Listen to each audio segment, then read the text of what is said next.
Our next selection, which is actually our first graphic novel, was challenged in a Virginia high school and a Florida middle school, presumably for its adult content, including violence, nudity, and drug use.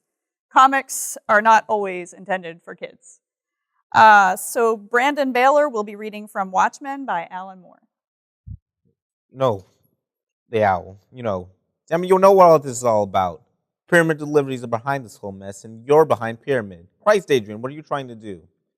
What we all tried to do after our initial struggle to find our fate. We're trying to improve the world. Like when I started out, my first case made it seem possible to end injustice by demolishing crime syndicates.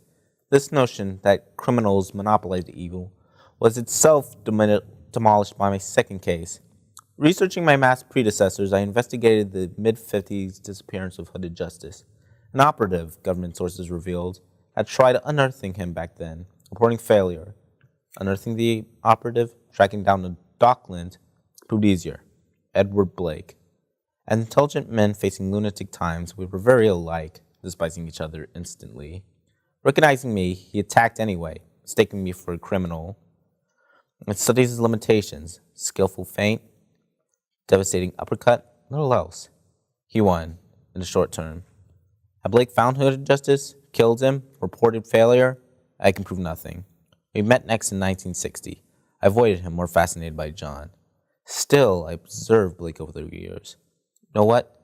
He was in Dallas, minding Nixon the day Kennedy died. Nobody's sure why Nixon was there.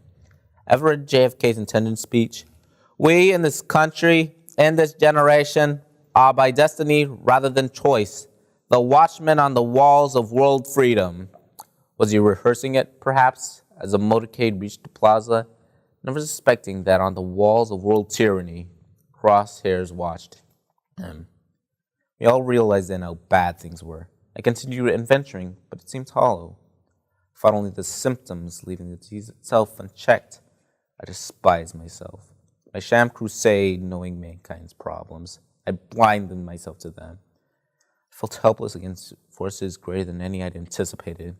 Too cowardly to confront my anxieties, I had life's black comedy explained to me by the comedian himself at the Crime Busters fiasco in '66. I'm sure you'll remember. He discussed nuclear war's inevitability, described my future role as smartest guy in the cinder, and opened my eyes. Only the best comedians accomplish that.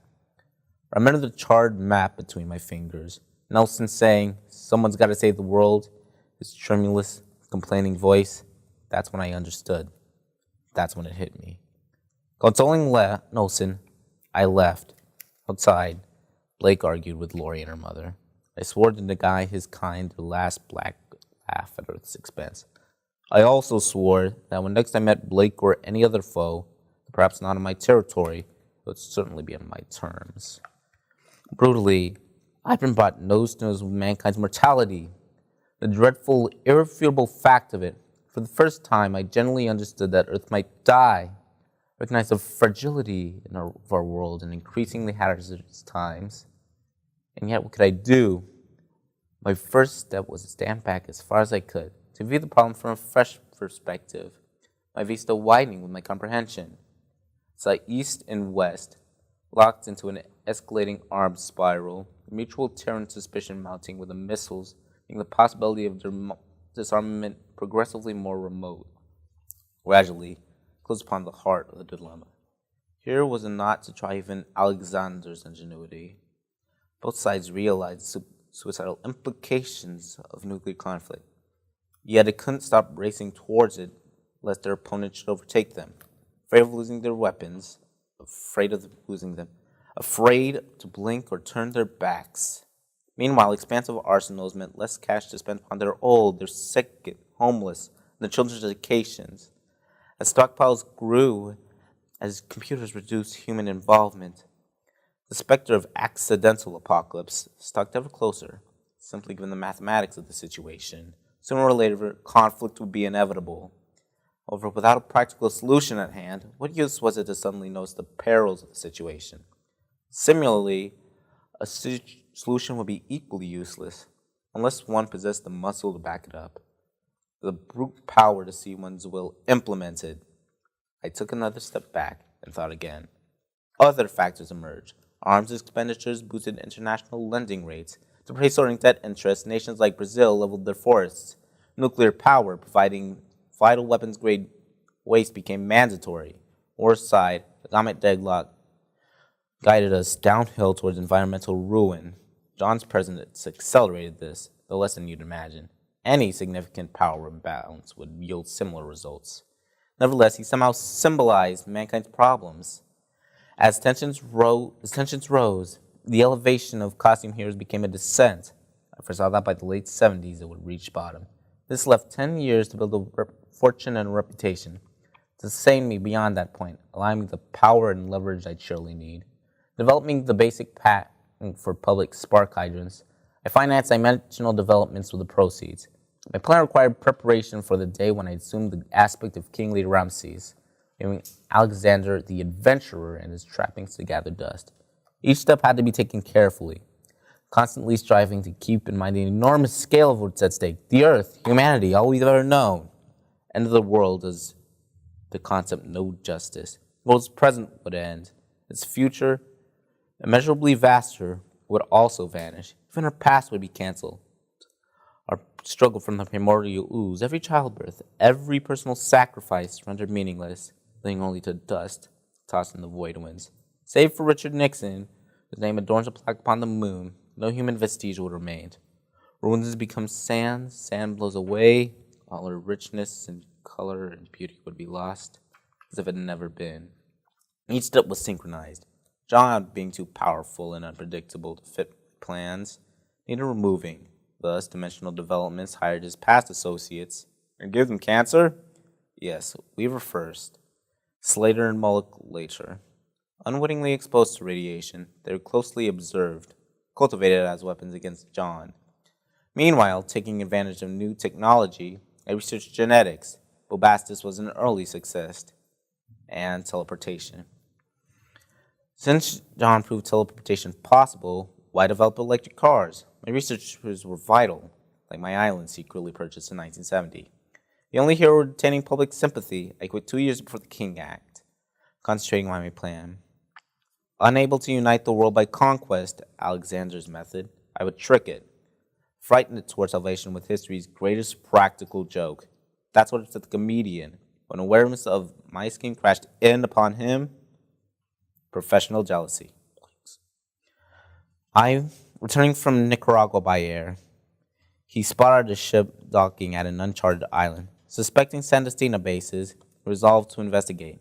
Picture him, swimming in the island, dagger in teeth, penetrating its installations. What he found must have come as a terrible blow. Imagine, the perfect fighting man discovering a plot to put an end to war, an end to fighting. How could genetics and teleportation end war? Well, without John's guiding mind, teleportation proved limited. Anything living died of shock upon transfer or materialized in occupied space and exploded. But that wasn't what Blake found in the island. He found a collection of missing artists and scientists working upon a monstrous new life form.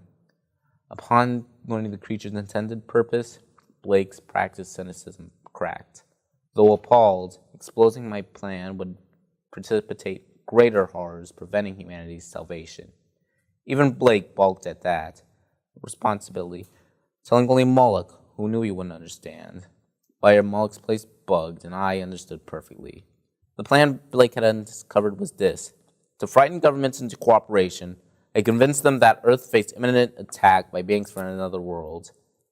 I'm afraid that discovery rather drove the wind from his sails. Adrian, come on, what? You're serious? Perfectly. An intractable problem can only be resolved by stepping beyond conventional solutions. Alexander understood that 2,000 years ago in Gordium. Blake understood too. He knew my plan would succeed, though its sale terrified him. That's why he told nobody. It was too big to discuss, but he understood. At the end, he understood. He understood the portents. What dazzling transformation was at hand for mankind. The world he'd relished would simply cease to be, its fierce and brawling denizens rushing to join the mastodon in obsolescence and extinction. After Blake, I neutralized John. Stolen psychiatric reports indicated his mental withdrawal. The cancer allegations made it physical. By then, Rorschach's mask killer hunt needed stopping. My own assassination, confirming his erroneous theory, placed me beyond suspicion. I'd hired my own killer through a third party. When I fed him the cyanide capsule, perhaps he realized this. I knew only triumph. Nothing now stood between me and my goal. Humanity's face rested safely in my hands. Adrian, this is crazy. You don't believe in alien invasion. Hitler said people swallow lies easily enough. Hitler